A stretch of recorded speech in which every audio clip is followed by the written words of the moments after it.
परमेश्वर पिता की ओर से और भी आशीष मिले और धन्यवाद देते हैं कि परमेश्वर इस घर को और भी आगे बढ़ाए, धन जन और उम्र में भी लंबा आयु दे। इसलिए परमेश्वर पिता की ओर हम लोग धन्यवाद करते हैं हर एक बात के लिए जो इसमें हम सबकी अगुवाई करता है, हमारे सोच से परे काम करता है। इसलिए परमेश्वर पिता का धन्यवाद करते हैं। आज हम कुछ विषय पर हम मनन करेंगे और मनन करने से पहले मैं आप लोगों को बता दूं कि हम सिर्फ परमेश्वर के विषय में ध्यान करते हैं और जिसने सारे जहां को बनाया, तो बनाने के बाद आगे फार्मूला फार्मूला बोलते हैं ना, ये कैसे बना, तो फार्मूला तैयार रहता है, बोलते हैं विधि बोलते हैं, ये कैसे बना, हाँ ये नवरत्न कैसे बना, तो सब फार्मूला देखोगे तो आप तुम ऐसे बना सकते हो। ये बाइबल एक वो है फार्मूला टाइप का है कि कैसे मनुष्य को बनाया, कैसे इस पृथ्वी को बनाया, स्वर्ग को बनाया, पेड़ पौधे जीव जंतु कैसे बनाया, ये सब बाइबल में दिया है। अगर आप उसको पढ़ोगे तो आपको समझ में आ जाएगा, क्योंकि एक ऐसा फार्मूला है जिसके विषय में लोग नहीं जानते। इसीलिए बोलते हैं ना कि फार्मूला होना बहुत जरूरी है। बोलते हैं पढ़ने वाले बच्चे लोगों को प्रैक्टिकल होगा करके। जब हम इसमें चलने लगते हैं, जब इसमें आने लगते हैं, तो इसके द्वारा हम जब तैयारी करते हैं तो प्रैक्टिकल भी होता है जीवन पर कि हम कहाँ तक करेंगे। अब आज इस घर को मैं देखता हूँ कि कहाँ थे और कहाँ लाकर खड़े किया परमेश्वर, सब उसी का है। अगर हम सोचें कि सब हमारा है तो हम फिर सत्य को नहीं जानते। चलो एक विषय में हम ध्यान करेंगे, आप लोग निकाल लेंगे लूका 14 अध्याय 28 पद पढ़ना भी देंगे। हाँ, लूका 14 अध्याय 28 पद।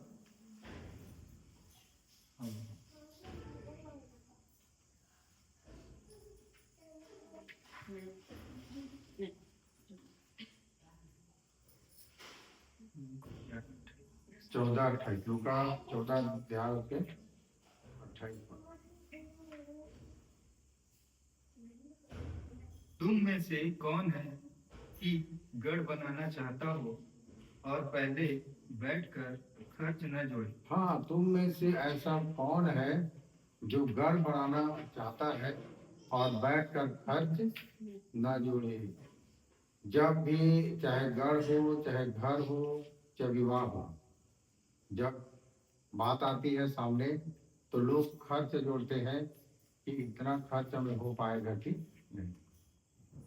घर भी गढ़ के समान है। जब घर बन गया तो ऊंचाई को दिखाता है, ऊंचाई को दिखाता है कि हम कहाँ थे और कहाँ हम आ गए। तो घर बनाने से पहले घर का मालिक क्या करता है, खर्चा जोड़ता है कि इतने में मेरा घर बन पाएगा कि नहीं। घर बनाना, जो घर बनाता है उसको पता रहता है कि घर बनाने में कितना दिक्कतें और कितना परेशानी आता है। बोल दिया ना कि घर बनाएंगे तो ऐसे नहीं बनता है। जब उसमें जब आ जाओगे घर बनाने के लिए, जब आप अपना तैयारी करोगे तब लगता है कि कितना खर्च लगता है। आप सोचे रहोगे 10 निकल जाता है 20। ठीक है, वैसे विवाह है। ठीक है, तो गढ़ भी वैसी है। तो इसलिए लिखा है तुम में से कौन है कि गढ़ बनाना चाहता है और पहले बैठकर खर्च न जोड़े, कि पूरा करने की विशाल मेरे पास है कि नहीं। पूरा करने का विशाल मतलब पूरा करने के लिए मेरे पास वो सामर्थ्य है कि नहीं। अगर नहीं है तो आदमी इंतजार करता है, 1 साल 2 साल रुक जाता है ना, इकट्ठा करता है, कलेक्ट करता है कि मुझे घर बनाना है, और तब जाके अपना घर की तैयारी करता है। कभी कभी क्या होता है कि घर तुरंत नहीं बनता है, 3 साल 4 साल लगता है। पहले नींव डालते हैं, उससे पहले तो जमीन फिर नींव फिर सीमा तक आके रोक देते, फिर उसके बाद में ढलाई। अभी एक व्यक्ति का घर बना और उसके घर बनने में कम से कम 8-9 साल लगा उसको घर बनाने, फिनिशिंग विनिशिंग सब करने में। ठीक है, तो ये होता है घर। कोई काम जल्दी का यही है। पर आगे क्या लिखा है? कहीं ऐसा ना हो कि जब नेव डालकर तैयार न कर सके तो सब देखने वाले यह कहकर उसे ठट्ठों में उड़ाने लगे। हाँ, कई लोग नेव डाल देते हैं और बोल देते हैं कि मैं इस तरह से घर बनाऊंगा, और घर बन नहीं पाता। और जब घर अधूरा हो जाता है तो आसपास के लोग क्या करते हैं? बोलने लग जाते हैं, ताना मारते हैं, घर बनाना चालू किया था, बना नहीं पाया। ठीक है। तो ये धन्यवाद का विषय है कि हम घर बनाना चाहे और घर बन गया। इसीलिए हम परमेश्वर पिता का धन्यवाद करते हैं कि पहले भी लोग घर बनाते थे। कैसे? आप निकालेंगे मत्ती 17 अध्याय उसके 27 पर।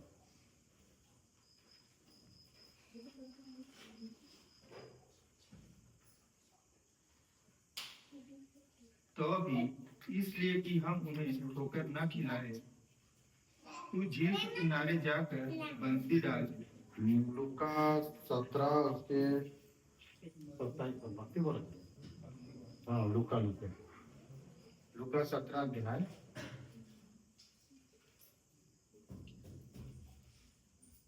जिस दिन तक नूह जहाज पर न चढ़ा उस दिन तक लोग खाते पीते थे। हाँ भाई, एक समय जल प्रलय हुआ था। उत्पत्ति 6-7 अध्याय को पढ़ोगे तो आपको मिल जाएगा। जल प्रलय हुआ था तो उससे पहले लोग क्या करते थे? खाते पीते थे, शादी विवाह होता था। ठीक है। और आगे क्या लिखा है? और उनमें ब्याह शादी होती थी। तब जल प्रलय ने आकर उन सब को नाश किया। आगे। और जैसा लूत के दिनों में हुआ था कि लोग खाते पीते लेन देन करते, पेड़ लगाते और घर बनाते थे। हाँ, पेड़ लगाना शुरू से है। घर बनाओ और अपने लाइफ में 2 पेड़ लगाओ। उस समय उत्पत्ति से बात चले आ रहा है, 4000 वर्ष पहले की बात नहीं। ठीक है। उस समय तो ज्यादा प्रदूषण नहीं था, उस समय जंगल झाड़ी था। हाँ, सब जगह हरियाली था। अब तो प्रदूषण फैल गया ना, पॉपुलेशन सब हो गया कि जंगल काट के लोग क्या कर रहे हैं? खदान बना रहे हैं, जगह जगह जा रहे हैं। हाँ, अपना एटमॉस्फेयर खराब हो रहा है, जिसके चलते मौसम चक्र बदल गया। तो अभी हम सोचते हैं उस समय से ये बात आ रहा है कि लोग क्या करते थे? खाते पीते थे, घर बनाते थे और पेड़ लगाते थे। है ना? हम लोग शहर एरिया में घर बनाते तो क्या लगाते? पेड़ नहीं लगाते, गमला लगाते हैं। है ना? गमला फूल। और गाँव एरिया में क्या करते हैं? घर बनाते हैं और पेड़ लगाते हैं। उस पहले से वो चला आ रहा है। ठीक है। तो आज हमने इस बात को सीखा है कि क्या हुआ कि हमने घर से जोड़ा और घर तैयार हो गया और उसने एक घर तैयार करके हमें दिया। इसीलिए भजन 127 के पहले 127 के पहले पद में लिखा है, यदि घर को यहोवा न बनाए तो उसके बनाने वालों का परिश्रम व्यर्थ है। और भजन संहिता 84:11 को जब पढ़ोगे तो यहोवा परमेश्वर सूर्य और ढाल है, और वह क्या करेगा? महिमा देगा। और जो लोग खरी चाल चलते हैं उनके लिए कोई अच्छी वस्तु रख न छोड़ेगा। हर अच्छी से अच्छी वस्तु आप लोगों को देगा यदि आप खरी चाल चलते हैं। नीतिवचन 10:22 को जब पढ़ोगे तो जो धन यहोवा के आशीष से मिलता है उसमें दुख नहीं मिला था। ठीक है। और तब जब आप ध्यान करोगे, पूरे बाइबल पढ़ोगे, बहुत सारी बात है। धनी होने की उतावली न कर, और जो धन उतावली से मिलता है उसमें आशीष नहीं होता। स्वाभाविक बात है कि जो पेड़ धीरे धीरे बढ़ता है वो कई पीढ़ी तक जीवित रहता है, और जो पेड़ जल्दी बढ़ता है वो हमारे देखते देखते कई तो पेड़ खत्म हो जाता है। आप देख लेना, नींदा का पेड़ खत्म हो जाता है, अंडी का पेड़ खत्म हो जाता है। पर ऐसा ऐसा पेड़ है जो धीरे बढ़ता है और लंबा जाता है।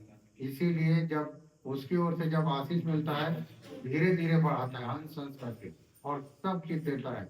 आपको कोई ऐसा चीज नहीं देगा जो आप नहीं कर सकते कि प्रभु मैं इसका आनंद और इसका सुख नहीं भोग पाऊंगा।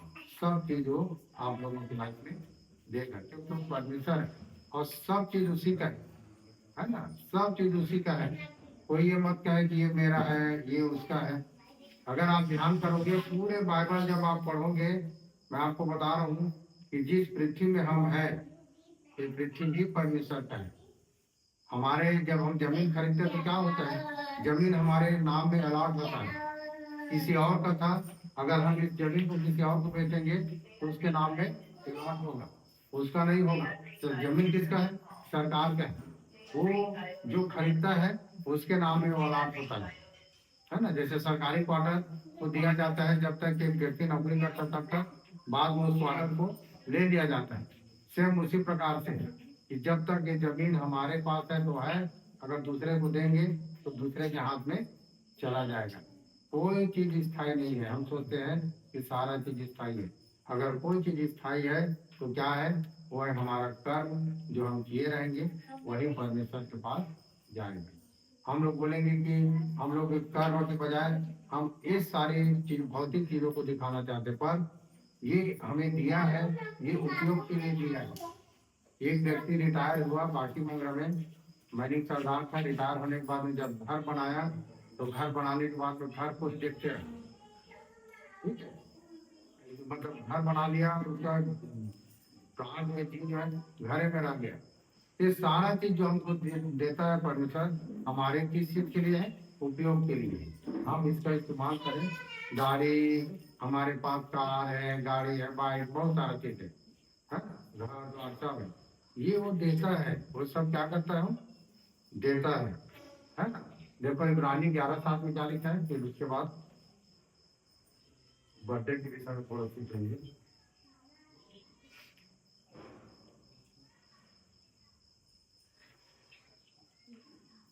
विश्वास ही से नूह ने उन बातों के विषय में जो उस समय दिखाई न पड़ती थी, चेतावनी पाकर सख्ती के साथ अपने घराने के बचाव के लिए जहाज बनाया। हाँ, विश्वास के साथ नूह जो है, उस शक्ति के लिए जो दिखाई नहीं देता था, विश्वास के द्वारा अपने घराने के लिए क्या बनाया, एक जहाज बनाया सुरक्षित रहने के लिए। आज आप दोनों मियाँ बीवी मिल के विश्वास के द्वारा एक ऐसा जहाज बना लिए जो आपके पूरे घर परिवार इसमें सुरक्षित रहता है।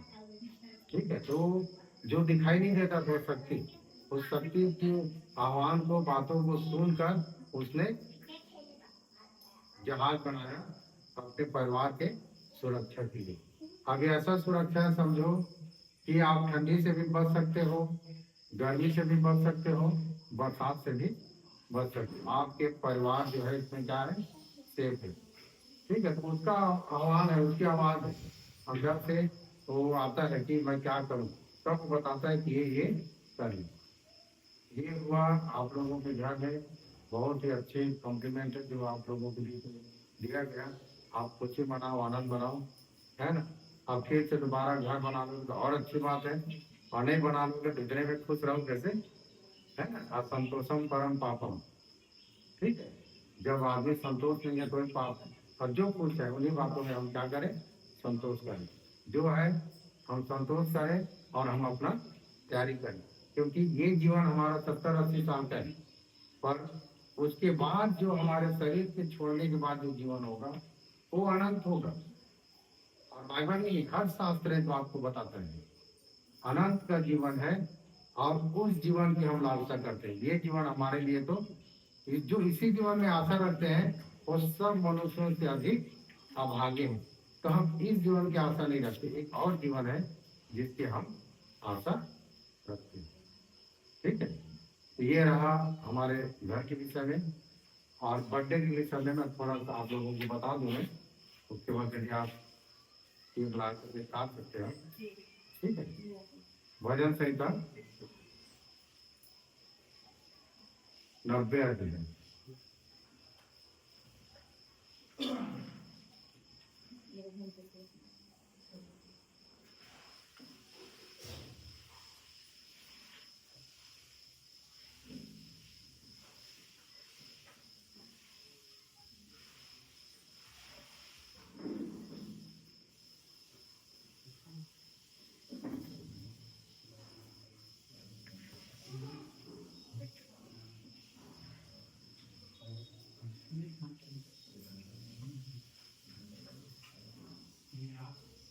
बदल के का 90 और उसके 10 वर्ष।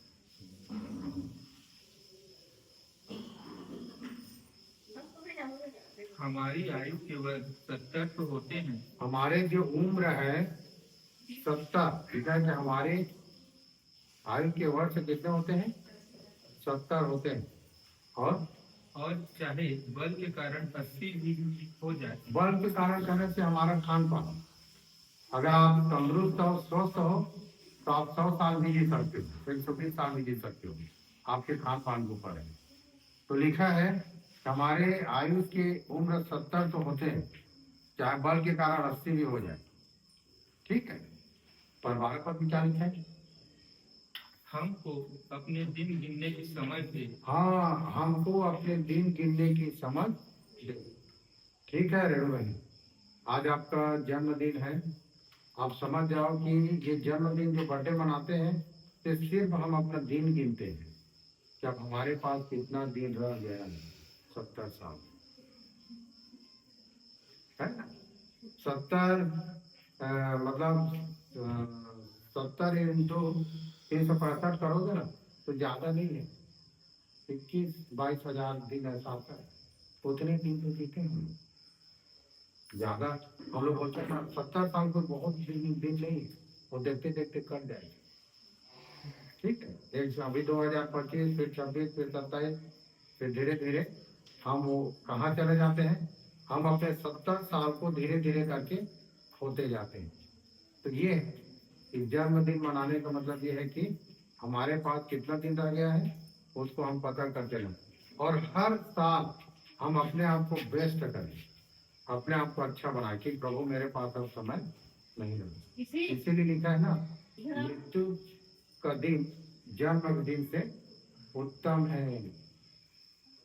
किसी कार्य के आरंभ उसके अंत क्या है? उत्तम है।